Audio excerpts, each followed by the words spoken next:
Brandon Calloway leaned back in his office chair, staring at the latest customer complaint report. His company, a chain of 9 grocery stores he had built from scratch over the last 20 years, had once been known for excellent service. Lately, though, the complaints had been piling up: rude employees, long checkout lines, and worst of all, reports of staff ignoring customers in need. Brandon had always prided himself on running a business that felt personal, but as the company expanded, he had become more distant from day-to-day operations. He relied on district managers' reports, but they always told him what he wanted to hear. Something wasn't adding up. His gut told him he needed to see the problems for himself. That's when he made the decision. He would go undercover as a stock associate in one of his stores, blending in with the employees to witness firsthand how his business was truly running. Brandon spent the next week preparing. He grew out his salt and pepper beard, got a cheap haircut, and ditched his usual tailored suits for a worn-out hoodie and jeans. He used a fake name, Ben Carter, and had his assistant create a fictional employment record. The store manager at the location he chose had never met him in person, making it easy for him to slip in unnoticed. The store he picked was one of the busiest in the chain, located in a suburban neighborhood. It had the highest number of complaints. Customers had reported rude service, empty shelves, and a lack of employees willing to help. On his first day, Brandon walked into the store, heart pounding. He wasn't just checking on his employees, he was about to step into a world he hadn't been a part of in years. The store manager, a man in his 40s named Greg, barely glanced at him when he introduced himself as the new stock associate. "You're here to stock shelves. Don't get in the way and don't waste time chatting with customers," Greg muttered, handing him a uniform vest. Brandon bit his tongue. He had built this company on customer service, and now his own manager was discouraging it? He nodded and got to work, pushing a cart of canned goods to an aisle. As he worked, he observed everything. Employees seemed exhausted, moving sluggishly. Some ignored customers who asked for help. One employee, a young man named Troy, leaned against a shelf, scrolling on his phone while an elderly woman struggled to reach a box of cereal. Brandon clenched his jaw. He wanted to step in, but he needed to see if anyone else would. No one did. Hours passed and Brandon continued working, keeping his head down. Then it happened. An elderly man, probably in his late 70s, shuffled down the aisle with a cane. Brandon glanced up just in time to see the man's foot catch on a loose piece of cardboard. He fell hard. The sound echoed down the aisle. His cane clattered to the floor. Brandon froze, expecting employees to rush over. But no one moved. Greg, the manager, stood at the end of the aisle, saw what happened, and turned away. Troy looked up from his phone, muttered, "Not my problem," and went back to scrolling. Brandon's pulse pounded in his ears. He was about to step forward when someone else beat him to it. A young woman, no older than 20, dropped the stack of boxes she had been carrying and ran to the elderly man's side. "Sir, are you okay?" she asked, kneeling beside him. Her name read Jenna Freeman. Brandon watched as she gently helped the man sit up. "Take your time," she said softly. "Do you feel any pain?" The elderly man groaned. "My hip? I think I hit it pretty hard." Jenna turned to the nearest employee, a cashier standing nearby. "Call for help," she ordered. The cashier hesitated, then looked toward Greg, who was pretending not to notice. Jenna's eyes narrowed. "Forget it, I'll do it myself." She pulled out her phone and dialed for an ambulance. Brandon watched, anger boiling inside him. His manager ignored a customer in distress, and most of his employees didn't even care. But one person, a low-level employee, had stepped up when no one else did. The elderly man was taken to the hospital, and Jenna stayed with him until the paramedics arrived. Brandon saw how shaken she was, her hands trembling as she picked up the boxes she had dropped earlier. Greg, on the other hand, was furious. "You don't just stop working like that," he snapped at her. If he needed help, he could have asked a manager. Jenna's face turned red. "He fell. He was hurt. And you just stood there." Greg rolled his eyes. "You're not a doctor. You don't get to decide what's an emergency." Brandon had heard enough. He had come undercover to observe, but now he had seen enough to know what was wrong. This wasn't just about bad customer service. It was about leadership or lack of it. And soon, Greg was going to find out exactly who he had just dismissed. Brandon's hands tightened around the handle of his cart as he watched Greg dismiss Jenna. The arrogance, the complete lack of concern, it was worse than he had expected. His company had once been built on care, on ensuring customers felt valued. Now, here was a manager who treated an injured elderly man as an inconvenience. And Jenna, the only one who had done the right thing, was being berated for it. Brandon forced himself to stay in character. He wasn't ready to reveal himself yet. Not until he had the full picture. He needed to see how deep the rot went. Greg strode off without another word, leaving Jenna standing there, her expression tight with frustration. She bent down to pick up the boxes she had dropped earlier. Brandon set his cart aside and knelt to help her. She hesitated for a second before accepting his help.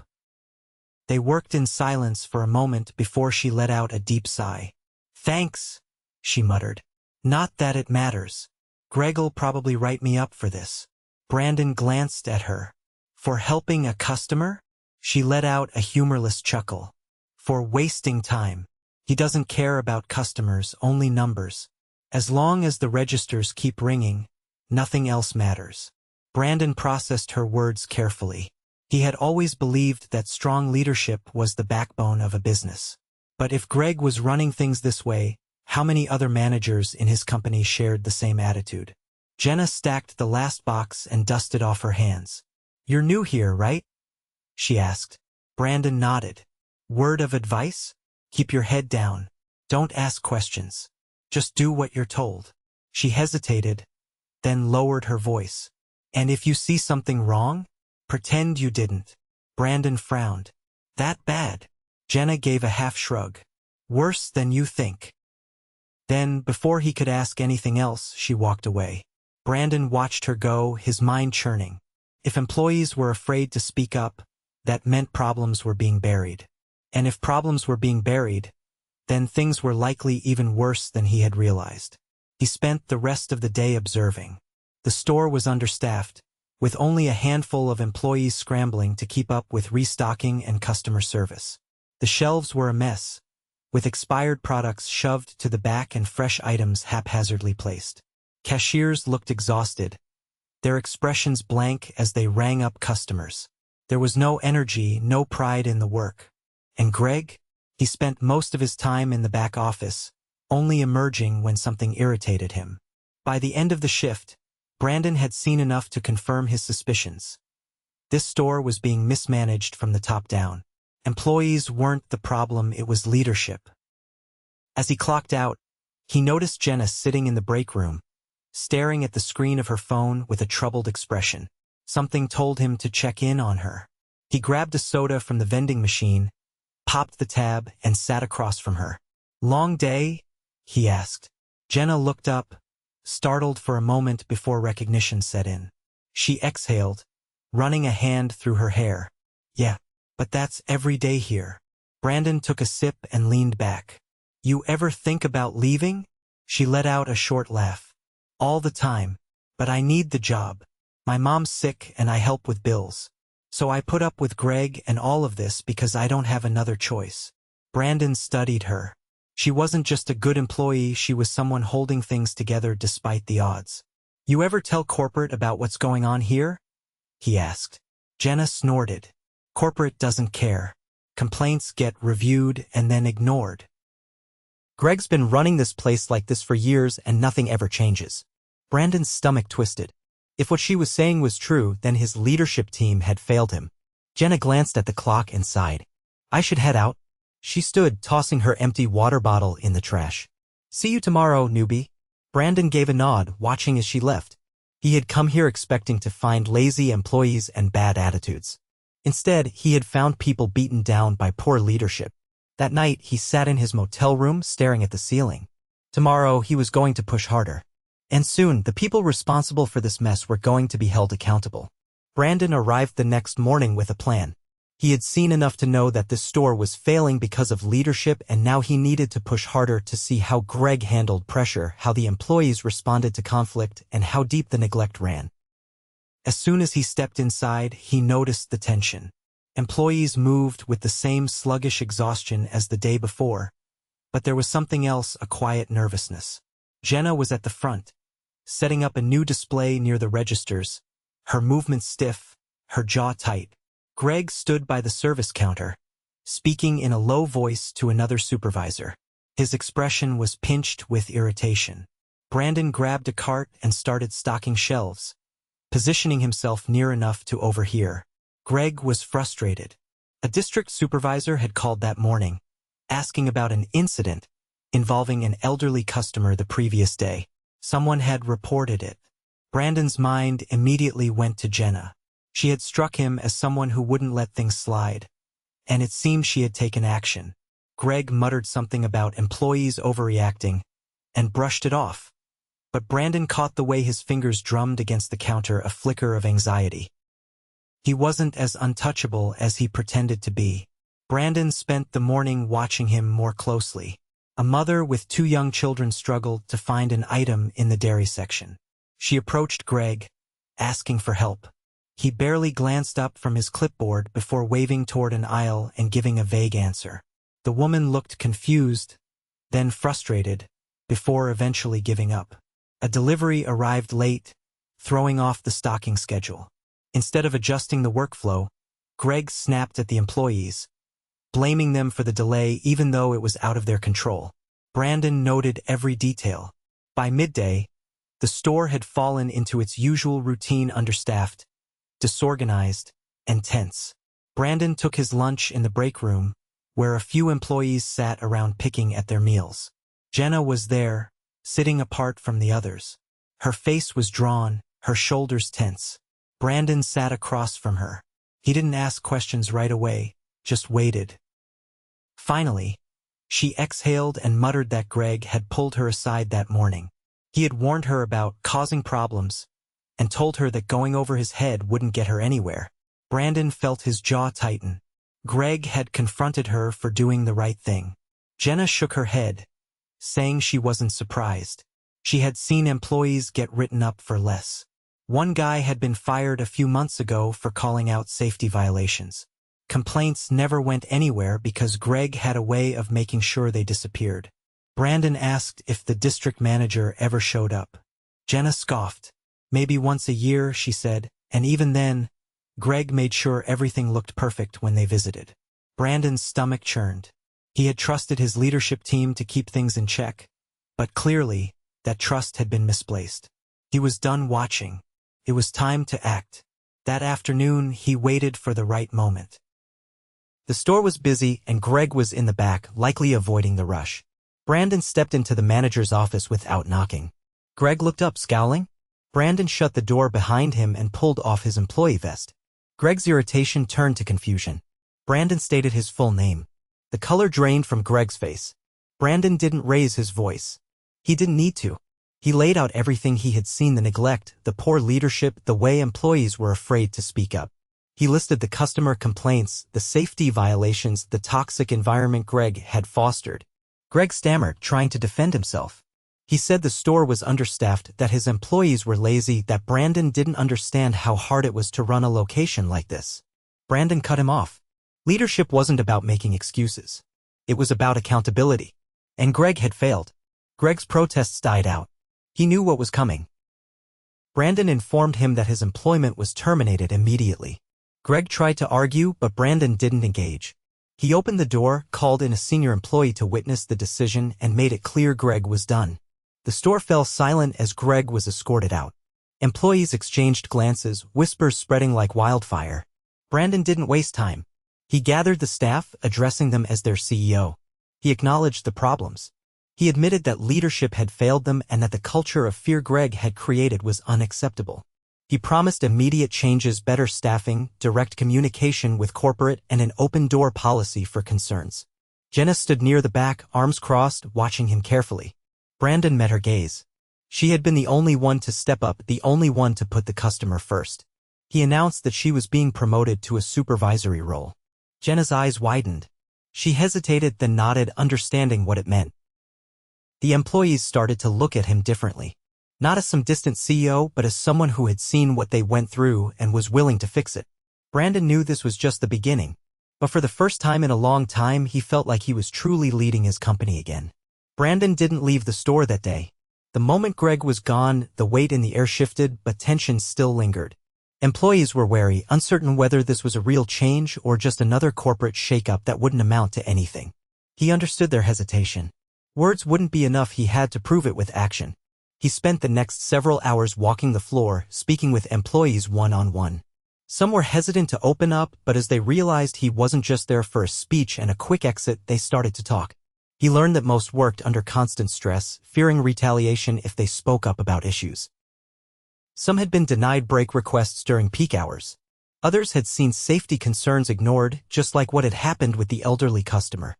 The more he listened, the more he understood that the problems extended beyond Greg. The store's poor leadership had created a culture where employees felt replaceable, their concerns dismissed before they were even voiced. Jenna had stayed quiet since the announcement of her promotion, keeping to herself as she stocked shelves. Brandon approached her near the end of the shift. He could tell she was processing everything: her sudden promotion, Greg's firing, the presence of the CEO walking the store as if he were just another worker. She didn't look up immediately as he stood beside her, placing a few items on the shelf. He didn't force the conversation, instead working alongside her for a moment in silence. Then she spoke. She admitted she wasn't sure if she wanted the promotion.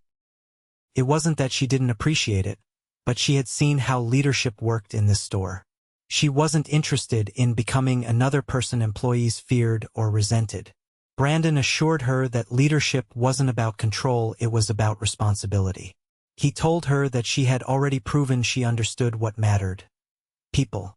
That was the kind of leadership the store needed. Jenna considered this for a long moment before finally nodding. She would give it a chance, but only if things actually changed. That was exactly what Brandon planned to ensure. The next morning, he returned not as a CEO in a suit, but again in his stock associate uniform.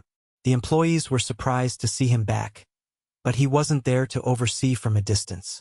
He spent the entire day working, restocking, organizing, and handling customer requests alongside them.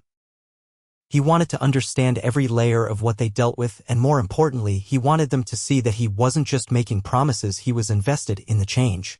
Throughout the day, employees started to open up more. One revealed that they had almost quit last month because of how Greg treated them. Another admitted they had stopped trying to go above and beyond because it never got them anywhere.